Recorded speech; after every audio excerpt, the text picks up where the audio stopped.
Hey guys, my name is Florence. I'm the marketing manager of Madame Tussauds Singapore, and I'm here with Neil from Hong Kong, Neil Linson. He's the Asia Regional Studios Manager based in Hong Kong. He's responsible for all figure production delivery to Asia. And obviously, we are here with Agnez. Hi. No further introduction necessary. So, guys, why we set up this call is actually because we got so many questions from you guys asking when is the figure ready?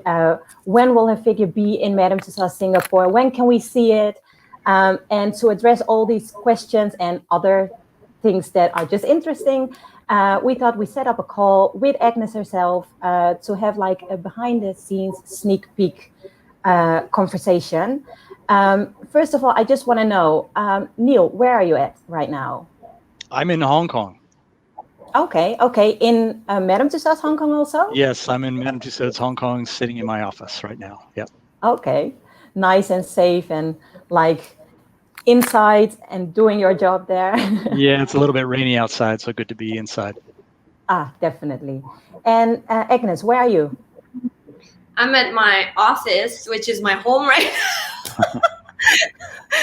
I think it's funny when you said that there have been a lot of questions from my fans about when it's gonna be out. I think I've been asking the same question, but unfortunately there, of course, a more pressing situation right now, which is the situation that not just me, not just my fans, but everybody around the world need to focus on, which is, how to survive this pandemic.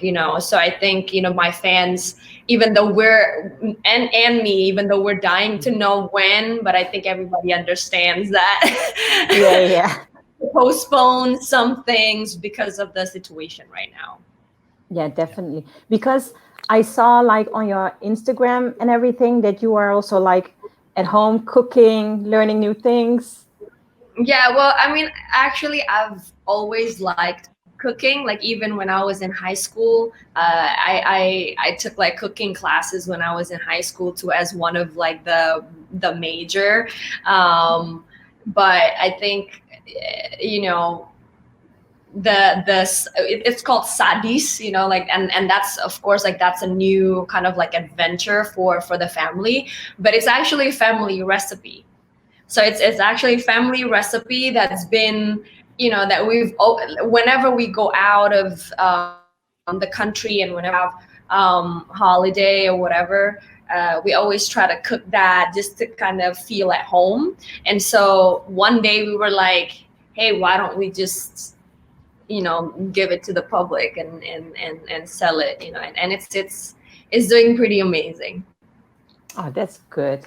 I mean, then you can also take it like back to LA when you're there and cook it for all your friends there. Exactly. Can have that little taste of Indonesia. I know.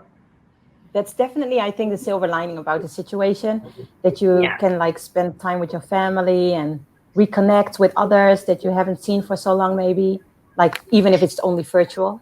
Yeah, and I think one of the most, of course, the most obvious things right now is that I can be in Indonesia longer than just 5 days, because usually I would be in Indonesia only for 4 or 5 days, and then I had to go back to LA right away without.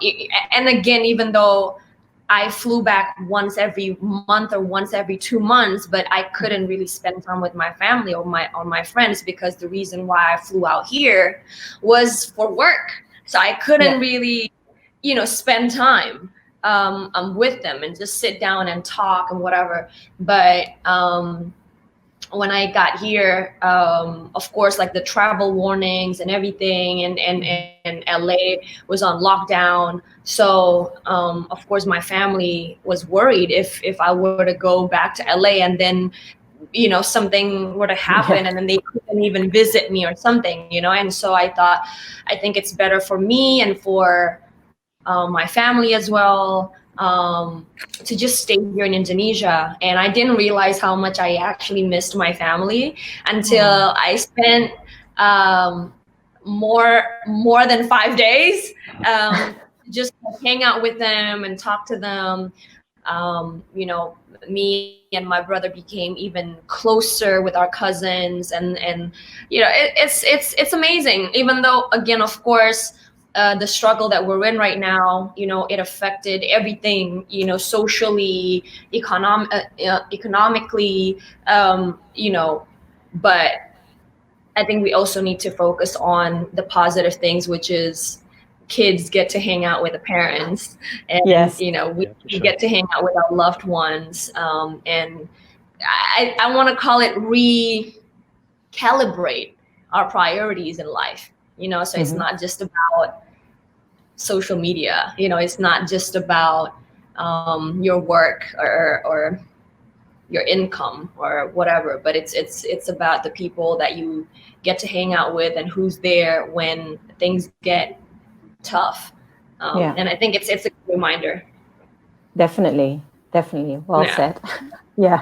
No, definitely. That's definitely the silver lining about this all, like reconnecting, speaking to everyone that you haven't talked to before in a long time, and just spend time with your family. Indeed. Like, yeah, definitely. I can understand with your busy schedule and all, like it must be nice to just see them, like, and do regular stuff, Otherwise I can imagine if you're there. I'm kind of enjoying it, even though I shouldn't enjoy it. Of course, like, don't take it out of context.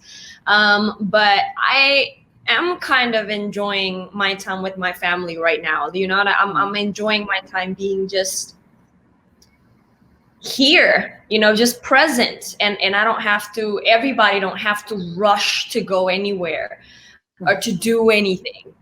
Everybody can just be happy and be content in the present moment, because we don't have the option not to. We'd go crazy if we don't try to switch our mindset to just focusing on the positive things. We don't have any other option but to look at it positively. Definitely. Yeah.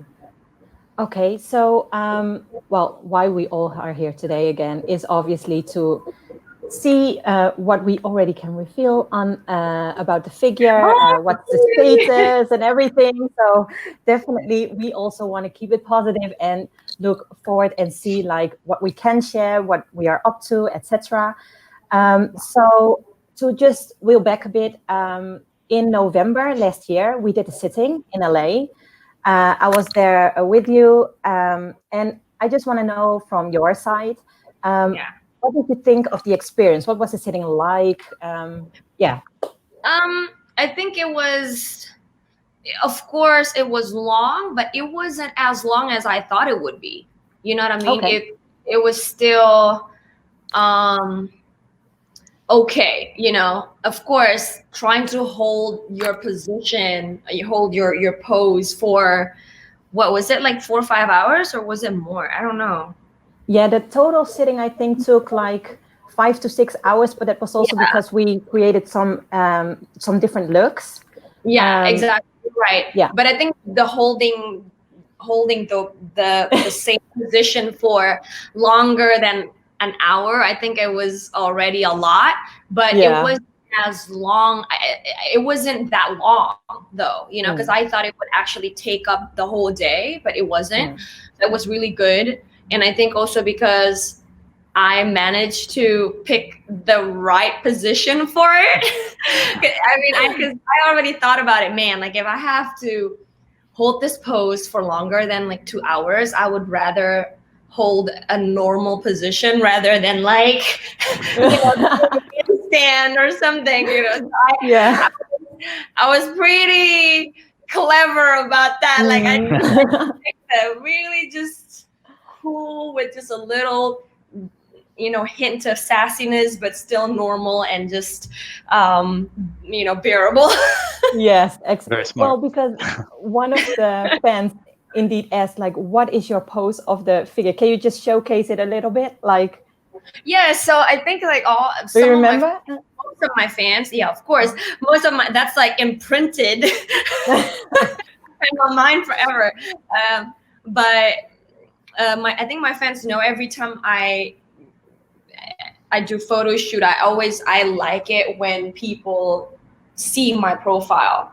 But of course, I can't just do this because people need to see my face, right? So I do this where people can see my profile, but at the same time, just a little strategy. Yeah. But my body just stays normal like this. So it wasn't like too complicated, where I would just go home with a back pain. So thank God it didn't happen. So it was just like that. So it was normal position, but just a little of just a hint of sassiness. Yeah. No, I definitely also can remember that very clearly, like standing there, because just to have a bit of background information for the fans, when we do a sitting, Agnez needed to stand like on a plateau. What is it called again, Neil? It's a turntable. A turntable. Yeah, turntable. And then like stand a on DJ. that. Exactly. But then with your feet. So then we like turn the table around, and we take a lot of pictures and a lot of measurements. So that was also why you needed to hold the pose for that amount of time. And like further down the sitting, because this one took a little bit longer because you created actually 3 different looks for us, which was amazing. So obviously the figure will have a certain look, but then you created like a studios look, an awards look, and a performance look for us that you guys, when you are in Madame Tussauds Singapore and the figure is there, you can recreate that particular look actually in the attraction. So that's very cool. And Agnez came up with the looks herself. So we will reveal the looks later this year, but not yet. So you have something to look forward to. Can you already tell us a bit about what your figure will be wearing? Do you want to unveil that? Yeah, so it's actually really interesting, and of course it's such an honor that I can collaborate with this amazing designer, but not just, of course, because he's an amazing designer, but I think what he represents in his designs really align with what I also represent. Like I always try to promote love and forgiveness, and how to be united in diversity, which is actually the slogan of our country, Indonesia. We have Bhinneka Tunggal Ika, which literally means unity in diversity. And when we talk, so me and Prabal Gorung, that's the name, that's his name. We met at one event, so he invited me to one of his event. He launched a book at that time. And I was there, and we got to talk a little bit about his passion, and I also talked to him about it. And so when I came up with the idea of, I have this thing, and I think to wear your collection, it would be amazing. And he's all for it. And he's like, yeah, I'm down. And the color, we chose that particular one because it represents colors, it represents diversity, and he represents that. He really embodies that, and I think that's what the world needs to see as well. Not to just see a good, pretty design or pretty dress, but something behind it too. What it represents, which is, like he represents people of color, he represents diversity, he represents how people need to be united. Again, it's so aligned with what I represent, and that's the reason why I collaborate with him. That's so good. It's nice to have like a good backstory also around it. Like so good. So Neil, we are talking about sitting. Obviously, Agnez was there, so she knew like what was happening during the sitting, but afterwards. So during the sitting, we have 2 people from Merlin Magic Making there. They are making the figures in the UK. But can you tell us, like, one, what they are doing exactly during a sitting, and also what happens when they go back to the UK and like the process? Yeah, sure. So at the sitting that we talked about, so we had Agnes on the turntable spinning around and taking lots of photographs while she's holding this pose, and not only doing photographs but also taking lots of physical measurements with cloth tape and with calipers, which is a tool kind of like this. This might bring back some traumatic memories for you, Agnes. This thing, that's the calipers. So taking lots of measurements, lots of photographs, handprint, everything that we need, color matches, hair matches, all that stuff. Then all that information goes back to London, which is where our main production facility is located. And we have a very talented team there that works on the figure over the course of about 4 months. So starting with the sculpting, once we know exactly what we want, how we want the figure to look, they begin sculpting the head, which you'll see shortly, and the body separately. So it's usually 2 different sculptors working on each. One's doing the body, one's doing the head. And then once they're both finished, they combine the 2. Once the clay sculpt is approved, so we would send those photographs to the celebrity. In this case, we sent to Agnes, and she gave us a little bit of feedback. We make some changes. You want to look at it now? Yeah, put it up. Okay, there it is. There. Yeah, me and my 40-inch ponytail. I remember that one. Yeah, so this is all water-based clay that we sculpt in, so we can make changes really quickly, and any little adjustments or feedback that we get from Agnes, we could make quickly. So once we think we have this in a perfect place and everything's approved, then we take it to the molding department. So this is where they take an impression of the clay head, and so it's a hollow mold of the face. We take this mold and then we pour molten wax into the mold, and that's how we get the wax head. So you take the mold apart and you've got the positive clay head with all the features and everything. And at this point, it doesn't have any hair. It's just a bare wax head, no color, no eyes, no teeth, none of that. We have to clean up the wax a little bit and then send the wax head to the hair and coloring department. So this is where they paint the figure. So using all the skin tones and paint swatches that we gathered at the sitting, they sit there for about 6 days, just painting that head, making sure it looks perfect, and also inserting the hair strand by strand into the head with a little needle tool. That takes a few weeks to complete. That's a really intensive process. I know in this case, we had a special hairstyle. It was a little bit difficult, I think, sourcing the long hair, which I think might be a first. I've never heard this before, where we had a hard time finding long enough hair. So this is pretty incredible. I don't know if you want to talk about that. Oh my God. But it was quite amazing, because when I showed up at the sitting with that hair, I think everybody kind of like had a pause moment where they're like, wow, yeah, that's long. Yeah. But I had to do something special for you guys. So yeah, unique feature for sure. Yeah. One of a kind. That's okay, it. So that's it. What yeah. are we looking at here? So this is the overlay photo. So this, if you look on the left side, that's Agnes from the sitting. So this is the pose and expression that we capture, that this is what we want the figure to look like. And then as the figure is sculpted, this is the primary reference that the sculptor uses. And so once the clay head is complete, we can do this overlay. So we just use the original image and the clay image, fuse them together. So if you look in the middle, that's the half and half stage. So what that allows us to do is make sure that all the features are lined up in the correct place, and the jawline is right, and everything is just perfect. And that really helps us see the accuracy of the sculpt. Yeah.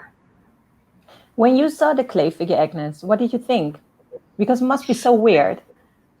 Yeah, because of course I trust the team, to make sure that it looks exactly like me, and I think I also, everybody at that sitting did a really, really good job making sure that every inch, every millimeter was measured, and to hold, that position, that pose. So I didn't have any doubt whatsoever that it was gonna turn out the way that it turns out right now. And I was really happy with how it looked.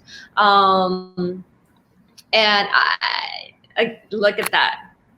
Like, that's me right there.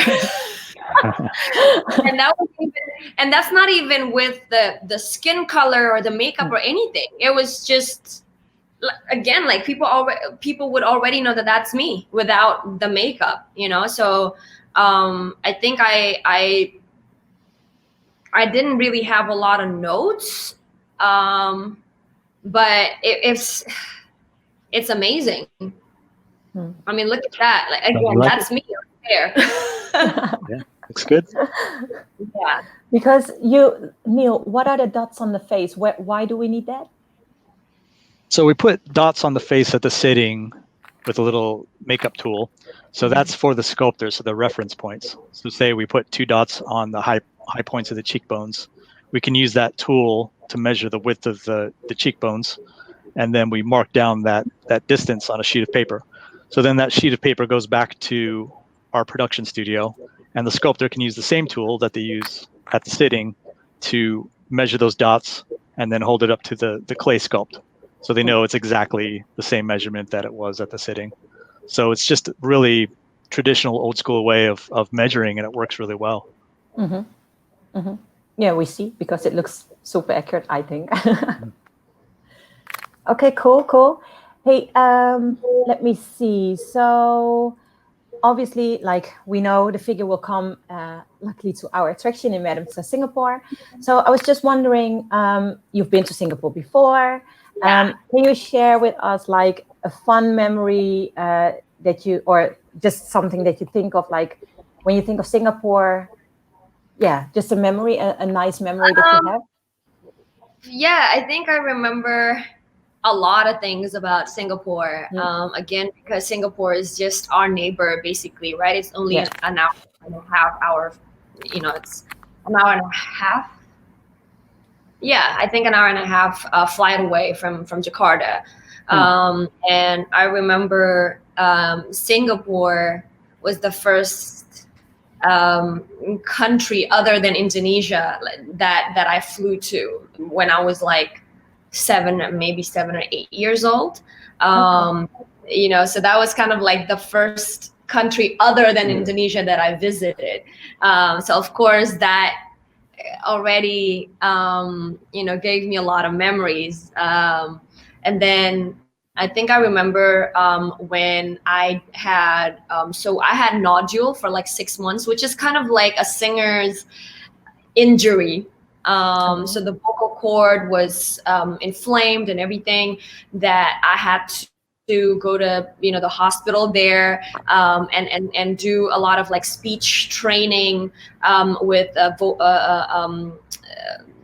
course, like speech specialist. If I totally don't remember what it's called, but it's kind of like that, like a speech training specialist or something like that, and I had to go there once every week. So that was like the bad memory. But the good memory was that I love the food there, and again, whenever I feel like just stressing out over work or whatever, when I was so busy in Indonesia, I remember I could just fly to Singapore because, again, it's so close.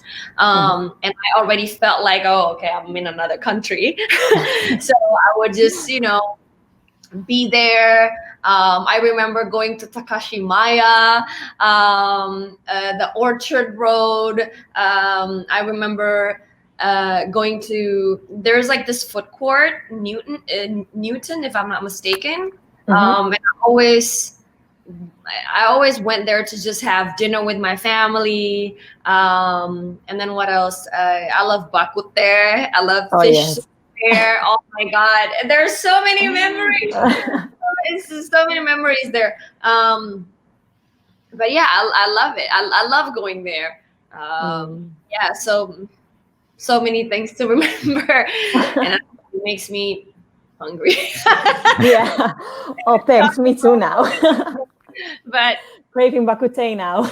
yeah, I know, I'm craving makute. And do you by any chance know any Singlish words? You know what? I think what's amazing about Singlish is that everything you say, just add la, and that would be Singlish. I think that would be Singlish. That's like a combination of Malay and also English, right? Malay Yeah, language and English. yeah, that's so true. That's also when I came to Singapore. I was also like, wow, everywhere, like behind every sentence there was like la, and I was like, oh, that's so, yeah, that's Yeah. really typical. Yeah, definitely. Yeah. When we put up the post like that, we were doing this behind the scenes call. We also ask like your fans, do you have certain questions that you really want answers on? So most of them obviously wanted to know like about your figure, but also about like what your future projects and everything. One of the questions was actually if you are going to tour in Asia after the whole situation. But do you have plans to do a tour in Asia, or can you tell us a little bit about it? Well, actually, this year I was supposed to put out my album and also the tour with Dinah Jane. But again, like with this whole situation, I was supposed to, of course, attend iHeart Awards in LA because I'm also nominated in a category there. I won one category last year. At the same award, and me and iHeart was already talking about walking on the red carpet and whatever, and everything was postponed. And of course, the tour with Donna Jane is also postponed. Everything, again, it's because of this situation, something that nobody could have predicted before, which is unfortunate, but it is what it is. So we can't really say, we can plan it, but again, it's not just us, it's the nature, God is also trying to tell us something, to take care of our world a little bit wiser, I guess. And I think we've been doing a pretty poor job, protecting what's given to us, the environment, the nature. I think it's a really good wake up call. Anyways, going back to the tour, I don't know when we're gonna be able to do the tour because again, with really high unemployment rates right now, I think even when the lockdown is finally over, I think that's not, going to a concert is not on anybody's priority list. I think everybody would try to focus on, maybe, I don't know, getting new job or just getting used to the new normal, I guess. Because we really don't know what's going to happen in the future. People would, I don't know, maybe they decide to just work at home because they feel like, oh, this is actually good. or I don't know, I don't know to be honest with you, I don't know what the new normal is going to be because we're still here, we can only predict, we can only imagine. But I don't know, maybe the tour now is streaming. I don't know, I don't have the answer to that. No, But I think right now everybody's just trying to just focus on how to, survive at this moment. Yeah, survive with a silver lining. Luckily, I mean, need to always have the positive things in mind still. So like because they also asked like, do you have any future collaborations coming up? I mean, yes, touring is something that you cannot do, like, or at least that's a physical thing, but collaboration you can do from like a distance, luckily. Is there anything that you can already share maybe? Well, of course, my collaboration with Steve Aoki is already out. And we're gonna shoot the music video. And again, that's gonna be so interesting because we're gonna do it kind of like a combination of a normal music video shoot, but doing it at maybe like small studio at home, and also um, streaming, so kind of like a virtual shoot where the director is going to be on the other side of the screen, but going to be there directing it and shooting it. So it's going to be pretty interesting, actually, and also exciting. So that is down the line. And then, of course, this song that I'm about to premiere on 30th of May. It's called Promises. And that would actually be my first gospel song. I think I remember when I was so much younger, I did a Christmas album. Not really a Christmas album though. Like I sang one or two songs in like a compilation album, like Christmas compilation album.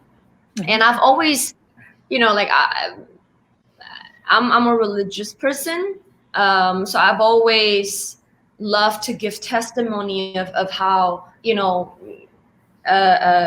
God's love in my life. And I think when I recorded this song, which was in November, I didn't even think of releasing this. I didn't even plan on releasing this. I was just, I love the song.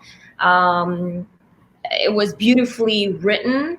And so, the producer, of course, when we talked about it, just like, let's just cut it, let's just record it. Not even thinking that we would be releasing it anytime soon. It was just something that we love so much. We love the song, and they want, of course, like me to record it. So it was like, again, like it was just something that we felt we needed to put out finally. We were like, hey, do you remember when we recorded that song? I think we should just release that, because I feel like with the platform that I have right now, people looking up to me, people looking at my Instagram, people looking at my YouTube. I think there gotta be somebody telling my fans that, hey, remember that it's not over till he said it's over. So, just someone to kind of remind people of hope and love and positive, and promises is about that. I mean, I'm so curious now because I think it's totally different style again. Song, to be honest. Yeah, exactly. Like it's probably a totally different style than obviously the one with Steve Aoki. It's nice to see like the different sides. It's so diverse, and that's the same. Well, again, what we are trying to do with your figure, also highlight like the different looks that you have now, because you're highlighting always the looks, but also the styles that you have, and you just explained it like music styles even. It's so I'm definitely looking forward to that. So 30th of May, you said? 30th of May. Because I think, I don't know, again, with everything that's been going on, and what I represent as an artist and also as a person, and of course, as I grow older and as I grow more mature, I've always had that calling in my heart, to represent diversity, and to represent, I guess, just humanity in general, because people are so quick to judge other people. They think that they could define who you are by just small glimpses of what they look at on, for example, social media. Like they would look at what you post, and then they think that they already know who you are without ever talking to me directly, or without ever being my friend. And they think that they already they already know how to define me, or they already know how to define other people. And I think it's my job, and I really take it to heart. I really take it personally, to make sure that I not only be, you know, a good artist, but I also remind people that, hey, um, you know, you can do so much more with your platforms, you know, with social media, with whatever it is that you have so much control of yourself not to judge other people. You know, you have so much control over yourself to bring positivity to the world. And that's the reason why, you know, again, collaborating with Provo, who represents that, and of course talk about it during interviews like this, and then releasing song that is so dear to my heart, which is Promises. And I never even once thought about, oh wait, Agnes, but why gospel song? You know, I thought you're just, you know, because people always think that it's different, like, oh, if you're secular then you can't put out gospel song. But I'm like, yeah, but that's also a side of me though. That's also me. You know, just because you saw my song with Steve Aoki or like with Chris Brown or with a Timbaland, this is also a big layer of me that I want you to not forget that this is also a part of who I am. So that's the reason why, you know, me and my management never even had a doubt of just putting out something that's different, I guess, than what I've already put out. Yeah, it makes total sense. I mean, everybody has multiple layers. So yeah, and we are definitely looking forward to it. Thank you. Do you have anything else that you want to say to your fans, to some, I don't know, other future projects or encouraging words or whatsoever, just anything?